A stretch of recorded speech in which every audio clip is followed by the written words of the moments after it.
Bonjour, c'est Minoukali. Donc aujourd'hui, je vous fais une vidéo sur les abysses. Ouais, ça fait longtemps que je voulais vous faire une vidéo sur les abysses. Je trouve ça fou intéressant comme thème.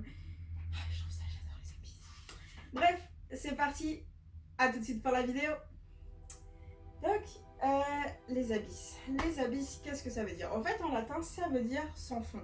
Profondeur impressionnante sans fond. Je trouve que ça représente extrêmement bien.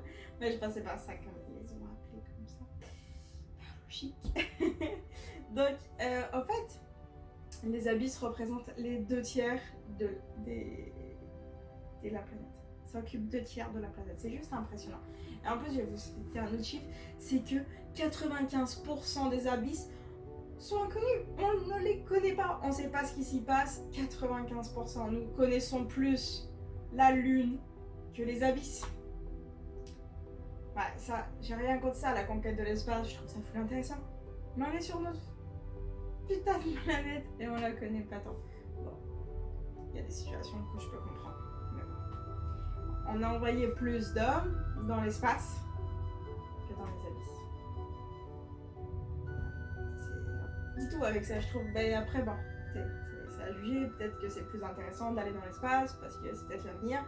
Les océans méritent d'être observés, je pense aussi, qu'on les connaisse plus. Enfin, point de vue personnel, chacun pense ce qu'il veut. En fait, on parle de profondeur quand même assez extrême. On parle des abysses à peu près vers les 3000 mètres de profondeur. Le point, en fait, la profondeur qu'on connaît, l'endroit le plus profond qu'on connaît pour l'instant, c'est la fosse des Mariannes, qui a à peu près 11 000 mètres de profondeur environ. C'est quand même fou, hein? Un petit peu plus de ses caractéristiques. La température de l'eau est environ entre 2 et 4 degrés. Et elle varie très très peu. En fait, on parle d'eau isotherme, elle ne varie très peu. C'est la zone sur Terre la température de l'eau ne varie presque pas. Ça veut dire que peu importe les saisons, peu importe les changements dans l'année, elle ne varie pas. Elle reste entre 2 et 4 degrés tout au long de l'année. Tout le temps. C'est l'endroit sur Terre qui fait ça. Ensuite, des fois, vous allez avoir comme des cheminées. Quand on parle de cheminées, en fait, c'est des sources de chaleur. Et là, ça peut atteindre 400 degrés. L'eau ne peut pas bouillir à cause de la pression, c'est trop fort. Mais dès que tu t'éloignes, donc l'eau atteint quand même 400 degrés, mais dès que tu t'éloignes de ça, tu tombes directement à 2 à 4 degrés. Et là, un changement de température. Mais c'est ça. Ensuite, on a aussi très peu, en fait, pas du tout. Même pas, il n'y a pas très peu, il n'y a pas du tout de lumière qui passe. La lumière naturelle ne se rend pas là-bas. Donc les animaux ont appris la bioluminescence. C'est-à-dire ont acquis la bioluminescence, donc c'est fait par les animaux et la vie qui s'y passe là-bas. Donc il n'y a aucune photosynthèse, donc pas d'oxygène non plus. C'est créé par les plantes. Ensuite, on y retrouve une énorme pression. C'est ça qui rend difficile l'observation des abysses, de descendre là-bas. La pression est tellement impressionnante que c'est extrêmement dur. Donc, ces animaux ont quand même les organismes vivants ont dû s'adapter pour résister à tous ces milieux extrêmement durs à vivre. On croyait il y a pas si longtemps que ça qu'il y avait peu de vie là-bas parce que c'était très très dur. Mais il y a eu des observations, les animaux qui sont remontés, et on s'est rendu compte que oui, il y a de la vie bien sûr, et cette vie quand même, voilà, il y a quand même beaucoup de vie.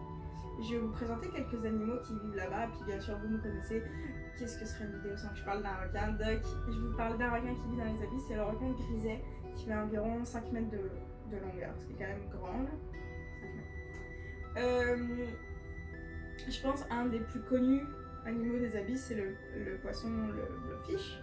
Je pense qu'il est quand même connu, il a fait pas mal le tour de la planète. C'est ce poisson gélatineux, un petit peu. Pas beau là, on va se le dire, il est pas extrêmement beau. Hein. Après, c'est comme ça, c'est la vie, hein. Je choisis pas. Il vit à peu près entre 600 et 1200 mètres de profondeur. Et il mesure 30 cm de long, ce qui est quand même assez petit, 30 cm, ça, je trouve. Nous avons aussi la baudroie abyssale, qui est aussi extrêmement connue. Elle mesure à peu près 25 cm, elle vit dans les 700 à 3000 mètres de profond. Et en fait, elle possède des petits filaments sur son corps et ça détecte en fait le moindre mouvement à côté d'elle. C'est comme ça qu'elle prend ses proies, elle sent, elle mange. C'est quand même cool, je trouve, hein. Ça reste toujours mon point de vue personnel. On a aussi mon animal préféré qui est le poulpe d'Embo que je trouve magnifique. Il fait 20 cm, c'est vraiment un assez petit animal. Et il vit entre 300 et 5000 mètres de profondeur. Il est souvent en fait posé au fond, puis il va manger des petits vers dans le sable. Puis aussi, en fait, on l'appelle poulpe d'Embo parce que vous allez voir, il a des petites oreilles très très mignonnes sur la tête. Et en fait, ça ressemble à Dembo. Donc on l'a appelé le poulpe d'Embo. Comme explication. Donc c'est ça. Et je vous ai présenté quelques petits animaux qui pour moi sont les plus connus, mais ceux que j'aime aussi beaucoup, là, observer. Enfin, observer, que j'aime beaucoup. Qui représentent, je trouve, les abysses comment c'est extrême. Parce qu'ils font passer d'animaux extrêmes qui vivent là-bas. Mais pourquoi je vous parle des abysses? Parce que, en fait, je trouve que c'est un endroit qu'on parle très très peu. Et alors qu'il faudrait aussi vraiment le protéger, il subit toute la pollution, il subit l'augmentation des températures de l'océan, il subit l'augmentation de la salinité dans l'eau. Comme je vous ai dit, c'est un endroit qui change très peu, il est toujours entre 2 et 4 degrés. Donc si tu augmentes la température, ça va avoir des impacts, les animaux vont pas forcément réussir à s'adapter vu qu'on augmente extrêmement vite tout ça, toute la température, tout ça. Donc il faut protéger. Pour protéger, je vous en parle. Pour moi, la sensibilisation, c'est une protection. Il faut en parler, il faut bouger. Et c'est comme ça, je trouve que ça passe par ça. Apprenez, découvrez et protégez. Je pense que c'est tout ce que je peux dire. Puis bien sûr, je sais pas, renseignez-vous un petit peu, cherchez par vous-même, puis protégez les abysses. C'est quand même cool. Dans des prochaines vidéos, je parlerai peut-être d'autres milieux comme ça qu'on trouve dans l'océan, parce que l'océan est magnifique et immensément grand. Et il y a plein de choses. Je connais un petit peu plus la mer Méditerranée, et j'ai grandi un petit peu.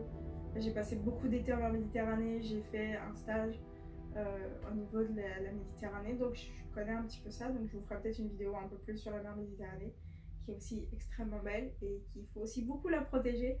Et je pense que je vais la faire, ça va être full impressionnant. Mais en tout cas, c'est ça, c'était Minou Kali, puis protéger les océans. Bye.